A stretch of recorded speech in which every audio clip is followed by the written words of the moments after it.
साल के दूसरे महीने के दूसरे दिन मैं शादमा आप तमाम दर्शकों का स्वागत करती हूँ, इस्तकबाल करती हूँ आपके अपने चहेते मॉर्निंग लाइव शो बिहार बिहान में। जी हाँ, एक नई सुबह का आगाज़ हो चुका है। कह सकते हैं कि मंजिल को पाने के लिए हमारी जो कवायद है वो एक नए जोश के साथ दिन की शुरुआत कर चुके हैं हम। और इस नई सुबह में मैं आपसे कहना चाहूँगी कि जैसे हर अंधेरे का अंत एक नई सुबह लेकर आता है, वैसे ही हर विफलताओं का अंत हो सकता है जब हम कोशिशें करना शुरू कर देते हैं। जी हाँ प्यारे दोस्तों, जब हमें मंजिल तक पहुंचना है तो हमें प्रयास करना शुरू कर देना चाहिए। हम एक छोटे छोटे कदम से जब हम आगे बढ़ते जाएंगे तो निश्चित तौर पर सफलता हमारे कदमों में होगी, हम मंजिल से दूर नहीं होंगे। और कहते भी हैं ना कि कोशिश करने वालों की कभी हार नहीं होती, इसलिए हार मत मानिए। एक नए दिन की शुरुआत हो चुकी है तो पूरे जोश व खरोश के साथ मंजिल तक पहुँचने के लिए एक नया कदम, एक नए प्रयास की ज़रूरत होती है। और ज़रूरत होती है एक पॉजिटिव सोच की। जी हाँ, सकारात्मकता जब हमारे अंदर होती है ना तो हर चीज़ हम अब उस तक मोड़ सकते हैं। कहीं भी पहुंचना हो, किसी भी मंजिल को पाना हो, वहां तक पहुंचने में हमें देर नहीं लगेगी। ज़रूरत है तो सिर्फ उच्च विचारों की। तो ये बात तो हम बखूबी जानते हैं, इसलिए बिहार बिहान की यही कोशिश होती है कि हर सुबह हम आपको नई ऊर्जा से लबरेज कर सकें। इसलिए हमारा पहला सेगमेंट होता है हमारे बड़े बुजुर्गों के वचनों, उनके कथनों को लिए। तो चलिए बिना विलंब किए करते हैं आगाज़ हर दिल अजीज़ कार्यक्रम बिहार बिहान लाइव का हमारे पहले सेगमेंट अनमोल वचन के साथ।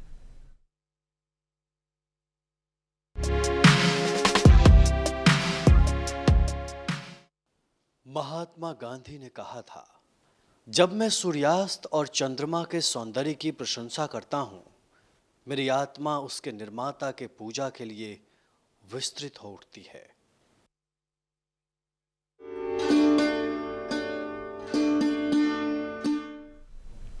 तो अभी हमने जाना हमारे राष्ट्रपिता महात्मा गांधी के अनमोल वचन को। उम्मीद करती हूँ कि हम अपने जीवन में अपने बड़े बुजुर्गों के जो विचार हैं उन्हें ज़रूर शामिल करेंगे, उनसे हमें आगे बढ़ने में प्रेरणा मिलती है। खैर, अब कार्यक्रम में आगे बढ़ते हैं और अब आपको बताती हूँ आज के दिन के इतिहास के बारे में। जी हाँ दर्शकों, आप तो जानते हैं कि हर दिन कुछ ना कुछ ऐसी घटनाएं घटित होती हैं जो दर्ज हो जाती हैं इतिहास के पन्नों में, और हमारी यही कोशिश होती है कि उन घटनाओं से आपको रूबरू करवाएं। तो चलिए दिखाते हैं आपको आज के दिन के इतिहास को। देखते हैं हमारा अगला सेगमेंट इतिहास के पन्नों से।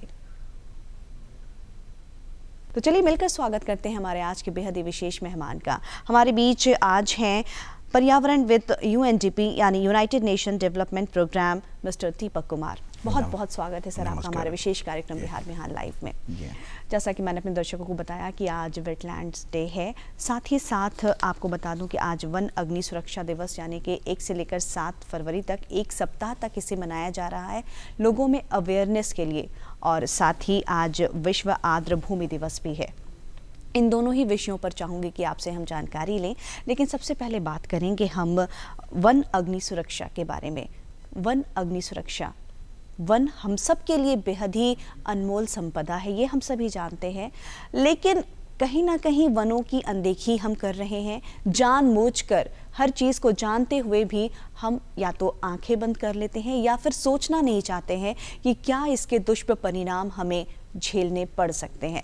क्या कहना चाहेंगे आप इस बारे में? जी हाँ, जनसंख्या का एक बड़ा दबाव इन वनों के ऊपर है, और चूँकि हम लोग अपने अवसरों के लिए, अपने जीविकोपार्जन के लिए जंगल के ऊपर निर्भर करते हैं, तो ये सबसे बड़ी ज़रूरत चीज़ होती है कि हम किस प्रकार से उन वनों को देख सकें, देखभाल कर सकें।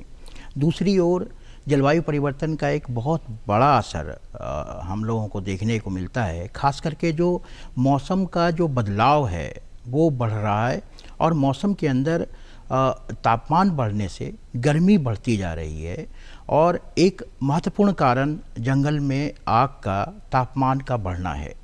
दूसरा, हम लोग एग्रीकल्चर के पैटर्न के वजह से जो झूम की जो खेती करते हैं उसके वजह से भी ये चीज़ देखने को मिल रहा है कि हम लोग वनों को जलाने की कोशिश करते हैं, और उससे भी वनों के अंदर आग लगती हैं। इन वनों के आग लगने से जो परेशानियां हैं वो एक तो जैव विविधता का ह्रास होना, क्योंकि एक बड़े स्तर पे जीवों का विनाश होता है, और जलवायु में जो कार्बन डाइऑक्साइड और दूसरे जो ग्रीन हाउसेज गैसेज हैं वो बढ़ते हैं। तो सबसे ज़रूरी चीज़ है कि हम इसके प्रति लोगों को, खास करके वैसे लोग, वैसी जनसंख्या जो इन जंगलों के आसपास रह रही हैं, उनको इस बारे में लगातार हम जागरूक करने की कोशिश करें कि हम इनको आग से किस प्रकार से बचा सकते हैं, और अगर आग लगती हैं और किसी ने उसको पहला बार देख लिया होता है कि ये यहाँ पे आग लगी हैं, तो उसको हम लोग किस प्रकार से निपटारा करते हैं। और इस प्रकार के सबसे पहले हमें इन रिस्क को, इन जोखिमों को समझने की कोशिश है। और उसके लिए वन में जो कार्य करने वाले जो एम्प्लॉई हैं, ऑफिसर्स हैं, और जो आसपास के जो क्षेत्र में जो लोग उसके ऊपर निर्भर कर रहे हैं, जंगलों के ऊपर, तो उनको एक विशेष बिल्कुल लगातार प्रशिक्षण मिलना चाहिए कि हम लोग इस किस प्रकार से, खास करके अग्नि जैसे जो फॉरेस्ट फायर होते हैं, उसको किस प्रकार से रोका जा सकता है, किस प्रकार से कम किया जा सकता है। क्योंकि प्राकृतिक कारण भी हैं और अप्राकृतिक जो मैनमेड डिजास्टर होती हैं उसका भी एक बहुत बड़ा रीज़न होता है। तो जंगलों की आग को रोकना एक बहुत महत्वपूर्ण ज़रूरत है आज के दौर में, क्योंकि एक बड़ी पारिस्थितिकी है और जंगल ही हमें इस आज के दौर के पर्यावरण संकटों का निदान दे सकता है।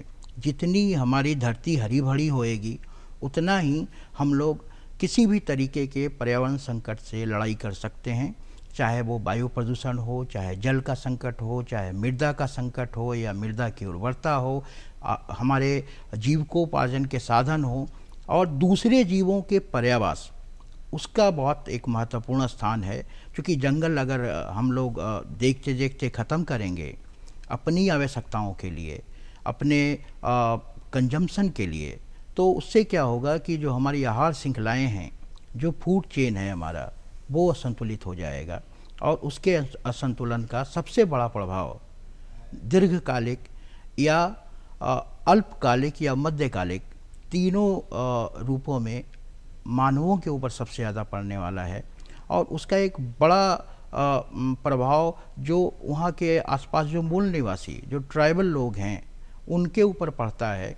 क्योंकि आज भी ऐसा देखा जाता है जो ट्राइबल्स हैं वो जंगल के ऊपर सबसे ज़्यादा डिपेंड होते हैं और उनके इकोसिस्टम को बचाने के लिए वो पूरी कोशिश करते हैं। लेकिन कुछ ऐसे आज के समय में टूरिज़्म बहुत बढ़ा है, लोगों को एक सस्टेनेबल टूरिज़्म के बारे में जानकारी नहीं है।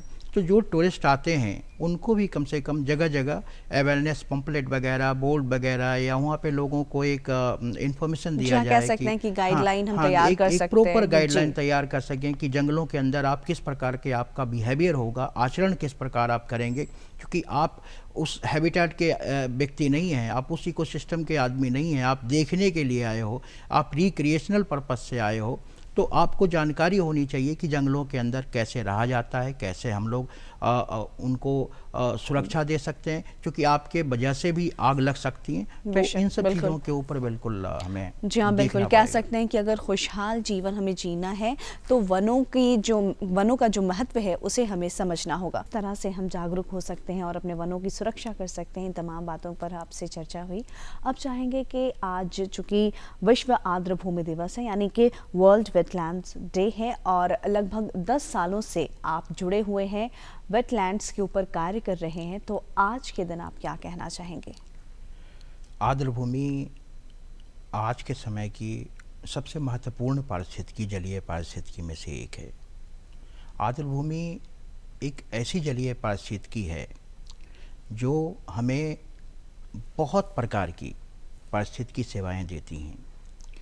वो हमें जीविकोपार्जन का साधन देती हैं, वो हमें एक जलवायु परिवर्तन से बचने में एक कार्बन सिंक सिस्टम की जैसे कार्य करती हैं। खास करके जो ग्राउंड वाटर रिचार्ज होता है उसको वो मेंटेन करती हैं। और एक हम डेटा आपको अगर बताएं तो अगर हम 100 हेक्टेयर का एक वेटलैंड ले लें तो लगभग वो 7 मिलियन क्यूबिक मीटर वाटर को स्टोर करके अपने अंदर रखती हैं। और उसको एक हम प्राकृतिक किडनी के तौर पे देखते हैं। वो जल के प्रदूषण को, जो भी हानिकारक प्रदूषक होते हैं, उसको वो प्राकृतिक तरीके से साफ करती हैं। और एक उसका बहुत महत्वपूर्ण जो हिस्सा है वो है कि प्राकृतिक पारिस्थितिकी आधारित आपदा ह्रास को वो कैसे कम करती हैं।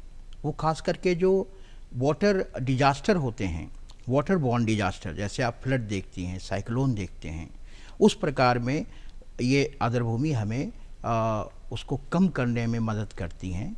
और ये आर्द्रभूमि का बहुत बृहद रूप होता है। एक इनलैंड वेटलैंड होते हैं जो हम लोग नदियों से निकलने वाले स्ट्रीम्स वगैरह या तालाब वगैरह, उन सब जगहों में वैसे नम भूमि देखती हैं जहाँ पर सालों भर बारिश का पानी हो, सालों भर पानी हो और आंशिक तौर पे जल हो। दूसरा वैसे वेटलैंड्स होते हैं जो कोस्टल वेटलैंड्स होते हैं, जिसमें हम लोग मैनग्रोव्स वगैरह को देखते हैं, कोरल रीफ्स को देखते हैं।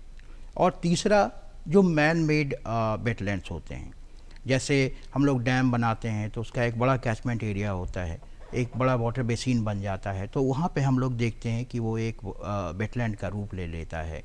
तो वैसे वेटलैंड को भी, और जैसे अगर बहुत साधारण भाषा में अगर कहें तो धान की जब खेती करते हैं तो पूरा जो खेत होता है वो 3 महीने के लिए आसपास बिल्कुल एकदम नमी भूमि, दलदल भूमि जैसी हो जाती है, तो उसको हम लोग मैन मेड वेटलैंड की कैटेगरी में डाल देते हैं।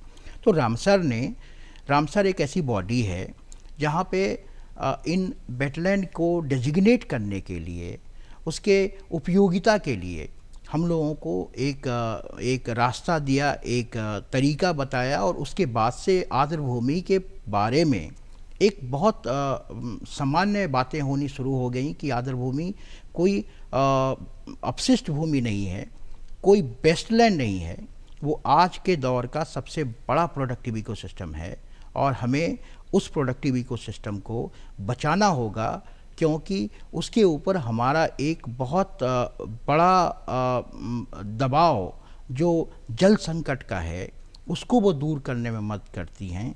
और एक चीज़ एक ये है कि पूरी आर्द्रभूमि दुनिया के अंदर एक आंकड़ा है कि 97 से 98% वो आर्द्रभूमि पीने के जल का सीधा, डायरेक्ट और इनडायरेक्ट वो सोर्स ऑफ वाटर है।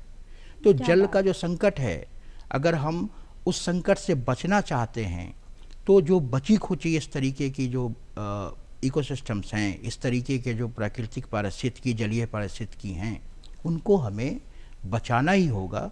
और सरकार भी उसी तरफ एक इशारा कर रही हैं कि चूँकि हम लोग 2021 से 2030 तक UN decade on ecosystem restoration मना रहे हैं, तो उसमें हमें इस बात का पूरा ख्याल है कि किस प्रकार से हम ऐसे इकोलॉजिकल स्ट्रक्चर को रिस्टोर करेंगे। तो इस साल की जो थीम भी है वो वेटलैंड का, वो it's time for ecosystem restoration. समय आ गया है कि ऐसे जलीय पारिस्थितिकी को हम लोग रिस्टोर करें और उसको बचाने की पूरी कोशिश करें।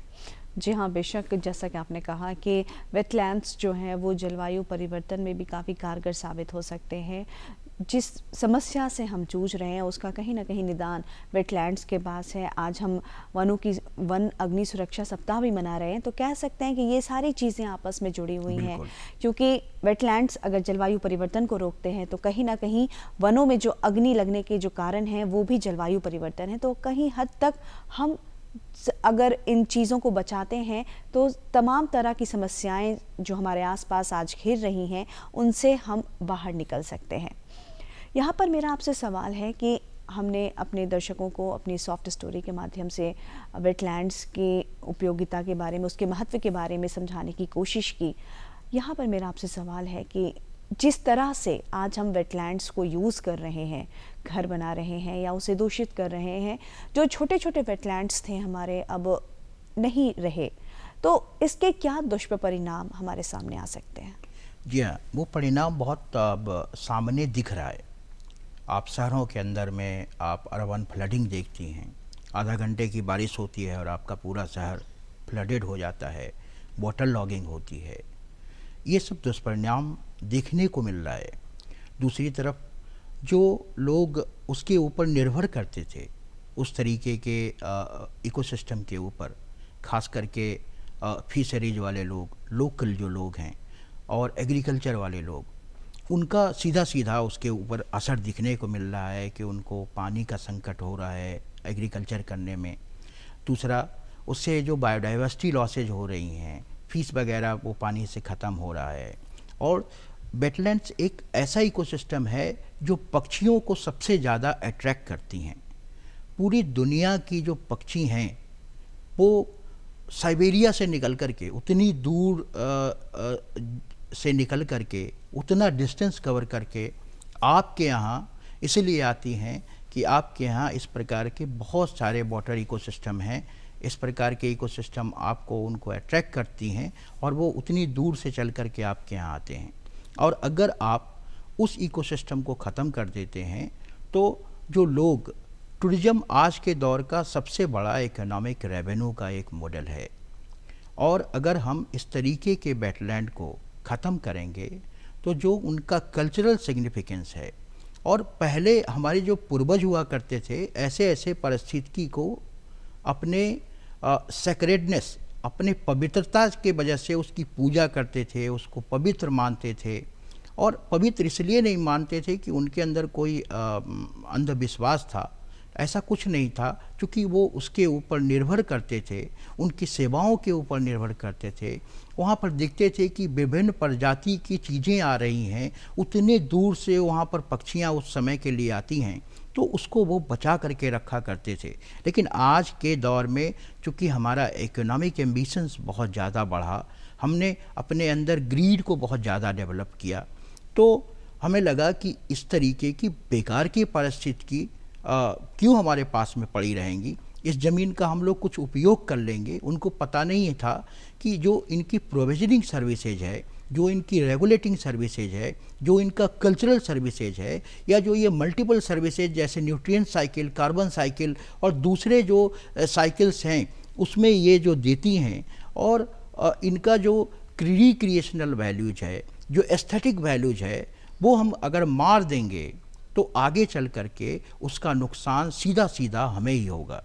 तो उसका नुकसान अब हम लोग बहुत अच्छे से देख रहे हैं, और तभी हम इस तरफ जा रहे हैं कि नहीं नहीं, हमें इस प्रकार के इकोसिस्टम को बचाना है, चाहे वो मैनग्रोव हो, चाहे इनलैंड हो, चाहे वो 1 हेक्टेयर का ही। अब जो 2017 का जो वेटलैंड रूल है, जो हमें कंजर्वेशन रूल है वेटलैंड का, वो बोलता है कि 1 हेक्टेयर का भी अगर लैंड हो और इस प्रकार की स्थिति में हो कि वो परमानेंट इनंडेटेड हो या वाटर से बिल्कुल भरा पड़ा हो, तो उसको सरकार डेजिग्नेट कर सकती है वेटलैंड के तौर पे। तो उस प्रकार के वेटलैंड बहुत हैं हिंदुस्तान के अंदर में, और पिछले हम लोग 30-40 सालों में लगभग 40-50% ऐसे वेटलैंड्स को मार दिया, कब्जा कर लिया। और ख़ास करके हर एक वेटलैंड का अलग अलग प्रेशर है। अब जैसे अर्बन वेटलैंड्स हैं, तो अर्बन वेटलैंड्स के अंदर में प्रेशर है कि वो वहाँ पे हम लोग सीवर को डाल दे रहे हैं, सीवर वाला पानी जा रहा है, या जो डोमेस्टिक जो बेस्ट हो रहा है, म्यूनिसिपल बेस्ट हो रहा है, उसको डंप कर दे रहे हैं। ये हर एक जगह पे वेटलैंड्स की समस्या है। और गांव में जो वेटलैंड है वो बहुत ज़्यादा एग्रीकल्चरल जो फ्लो होता है फर्टिलाइज़र और केमिकल्स वगैरह का, वो वहाँ पे फ्लो करके उसके अंदर जाते हैं और यूट्रॉफिकेशन होता है। और यूट्रॉफिकेशन के बाद वहाँ पे बहुत सारे फाइटोप्लैंक्टन्स डेवलप कर जाते हैं और वो वेटलैंड के अंदर के स्पीशीज़ को मार देते हैं। यहाँ पर मेरा सवाल है कि सरकारी योजनाएं तो चल रही हैं, बहुत सारी ऐसी नीति है, बहुत सारे कानून हैं जो पर्यावरण की सुरक्षा के लिए बनाए गए हैं, लेकिन एक अहम हिस्सा है कि आम लोग जागरूक हो सकें कि वो कैसे अपनी भूमिका निभा सकते हैं पर्यावरण को सुरक्षा प्रदान करने में। तो चाहूँगी कि लोगों को कैसे जागरूक किया जाए, इस पर आप क्या कहना चाहेंगे? जी, सबसे ज़रूरी चीज़ है कि इस प्रकार के पारिस्थितिकी को बचाने के लिए हमें अपनी बुद्धिमत्ता का उपयोग करना होगा। किस प्रकार से हम बाय यूज कर सकें, ये सबसे बड़ा एक मंत्र है कि हम इस प्रकार के जो इकोसिस्टम हैं, इस प्रकार की जो पारिस्थितिकी है, उसको किस प्रकार से हम बाय यूज बुद्धिमत्ता से, अपनी बुद्धिमत्ता से उस प्रकार के इकोसिस्टम का उपयोग करें। तो लोकल लोगों का जो खास करके जो लोकल लोग हैं वो बहुत बड़े महत्वपूर्ण एस्पेक्ट हैं इस पूरे कंजर्वेशन और रिस्टोरेशन के पूरे प्रोसेस के अंदर। लोकल लोगों को पता होता है कि इस प्रकार की परिस्थिति में किस प्रकार के फ्लोरा हैं, किस प्रकार की बायोडाइवर्सिटी आती हैं, किस प्रकार के पक्षियाँ लगातार यहाँ पे आ रही हैं। तो जो हमारी यूनिवर्सिटीज़ है और जो हमारे जो एकेडमिक जो स्ट्रक्चर हैं, इंस्टीट्यूशंस हैं, उनको लगातार वहाँ पे विजिट कराना चाहिए, लोकल लोगों के साथ इंटरेक्ट कराना चाहिए, ताकि उनको ये पता चल सके कि किस प्रकार ये इकोसिस्टम कितना उपयोगी है। और अगर उनको पता ये बातें चलेंगी कि इस प्रकार के इकोसिस्टम का एक बड़ा रोल हमें जीविकोपार्जन देने में महत्वपूर्ण भूमिका अदा करती हैं, वो एक फिशरीज का हिस्सा है।